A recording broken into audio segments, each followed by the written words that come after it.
ये बिहार चुनाव केवल बिहार बदलने के लिए नहीं, पूरा देश बदलने का चुनाव है। आप इस बिहार इलेक्शंस का अंदाज़ा इसी बात से लगा सकते हैं कि हमारे देश के माननीय गृह मंत्री अमित शाह जी पिछले 15 दिनों से बिहार में कैंप किए हुए हैं। और सिर्फ यही नहीं, जो इस देश पे जो केंद्र में जिनका शासन है, उन्होंने 40 से ज़्यादा स्टार प्रचारक बिहार में भेजे थे, जिनमें सबसे बड़े नाम जेपी नड्डा साहब, नितिन गडकरी जी, असम के मुख्यमंत्री हिमंत बिस्वा शर्मा साहब, फिर योगी आदित्यनाथ जी, फिर मध्य प्रदेश के सीएम शिवराज सिंह चौहान साहब, इन सब को वहाँ पे कैंपेनिंग करने के लिए भेजा गया था। तो आप सोच सकते हैं इस चुनाव का कितना असर पड़ने वाला है। आने वाले अभी जो असम चुनाव नेक्स्ट ईयर में आने वाले हैं, आने वाले यूपी चुनाव में, फिर आने वाले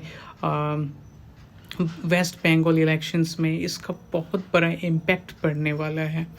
तो इसमें मेरी बस एक ही इल्तिजा है हमारे वो बिहार के भाइयों बहनों से कि आप विधायक को जिताने की मत कोशिश कीजिए कि ये हमारी जात का है, विधायक है तो इनको जिता देते हैं।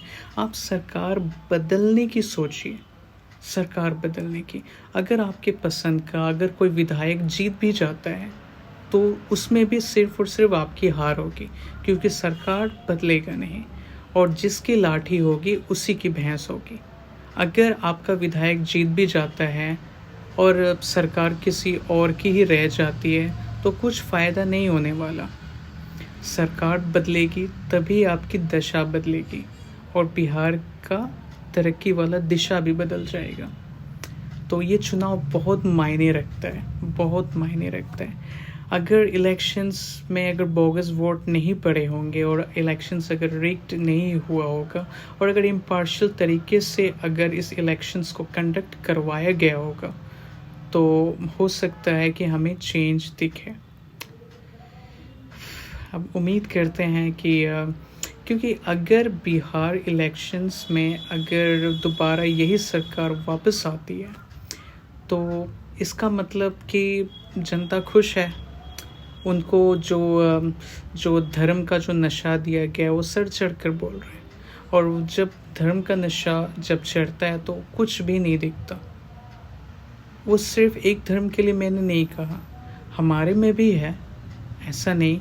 हमारे में जो सदर साहब जिनको कहा जाता है, नकीब मिल्लत साहब, ओवैसी जी को हमारे जो मिमन समाज है काफ़ी पूजते हैं उनको।